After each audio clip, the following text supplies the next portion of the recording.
আজকের যে সিঙ্গাপুর, একসময় যার চারদিকে ছিল অনিশ্চয়তা, অভাব ও বেকারত্বের করাল গ্রাস। খুব বেশি দিন আগেও না, 1965 সালে ছোট্ট একটি দ্বীপরাষ্ট্র হিসেবে জন্ম নেয় সিঙ্গাপুর। একজন মানুষের দূরদৃষ্টি, কঠোর পরিশ্রম আর আপোষহীন নেতৃত্ব বদলে দিল সিঙ্গাপুরের ভাগ্য। তিনি লি কুয়ান ইউ। লি কুয়ান ইউ জন্মগ্রহণ করেন 1923 সালের 16 সেপ্টেম্বর ব্রিটিশ মালয়ের সিঙ্গাপুরে। ক্যামব্রিজ বিশ্ববিদ্যালয়ে আইন বিষয়ে পড়াশোনা শেষে তিনি দেশে ফিরে আসেন। তখন সিঙ্গাপুর ব্রিটিশ শাসনের অধীনে ছিল এবং অর্থনীতি দুর্বল অবস্থায় ছিল।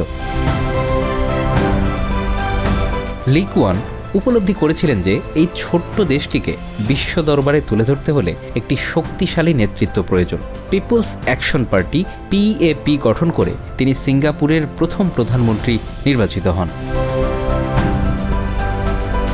প্রধানমন্ত্রী হওয়ার পর তিনি একের পর এক বড় সিদ্ধান্ত নেন। সিঙ্গাপুর তখন ছিল জলসীমা বেষ্টিত একটি ক্ষুদ্র অঞ্চল, যার নিজস্ব কোনো প্রাকৃতিক সম্পদ ছিল না। তার সবচেয়ে বড় চ্যালেঞ্জ ছিল কর্মসংস্থান সৃষ্টি করা এবং দেশকে শিল্পায়নের পথে এগিয়ে নিয়ে যাওয়া।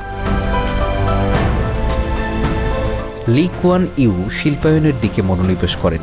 বিদেশি বিনিয়োগ আকৃষ্ট করতে তিনি কর হার কমিয়ে দেন, আধুনিক অবকাঠামো তৈরি করেন এবং কঠোর আইন প্রণয়ন করেন যাতে দুর্নীতি ও অব্যবস্থাপনা দূর করা যায়।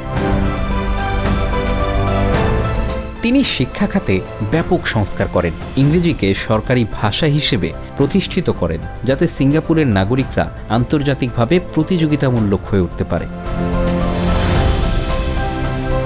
লি কুয়ান ইউ বিশ্বাস করতেন যে একটি পরিচ্ছন্ন ও শৃঙ্খলাবদ্ধ শহরই কেবল উন্নত হতে পারে। তাই তিনি কঠোর আইন প্রণয়ন করেন নগর পরিকল্পনা, পরিচ্ছন্নতা ও পরিবেশ সংরক্ষণে। তার কৌশলী অর্থনৈতিক নীতির কারণে সিঙ্গাপুর পরিণত হয় এশিয়ার অন্যতম বাণিজ্যিক কেন্দ্রে। বিশ্বের বৃহৎ সংস্থাগুলো এখানে বিনিয়োগ শুরু করে এবং দেশটির মাথাপিছু আয় দ্রুত গতিতে বাড়তে থাকে। আমেরিকা, চীন ও ব্রিটেনের সঙ্গে ভালো সম্পর্ক বজায় রেখে তিনি সিঙ্গাপুরকে বিশ্বের অন্যতম স্থিতিশীল রাষ্ট্রে পরিণত করেন। টানা 31 বছর প্রধানমন্ত্রী হিসেবে দায়িত্ব পালনের পর 1990 সালে তিনি স্বেচ্ছায় ক্ষমতা ছাড়েন। তবে তিনি আজীবন দেশ পরিচালনার পরামর্শক হিসেবে কাজ করে যান।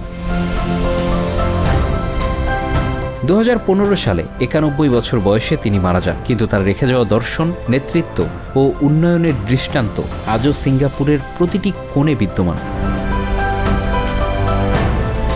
লি কুয়ান ইউ কেবল একজন রাজনীতিবিদ ছিলেন না, তিনি ছিলেন একজন দূরদৃষ্টি সম্পন্ন নেতা, যিনি একটি ছোট্ট দ্বীপকে বিশ্বের অন্যতম সমৃদ্ধ দেশে পরিণত করেছিলেন। তার জীবন ও কাজ আমাদের শেখায়, নেতৃত্ব ও পরিকল্পনা যদি সঠিক হয় তবে অসম্ভবকে সম্ভব করা যায়।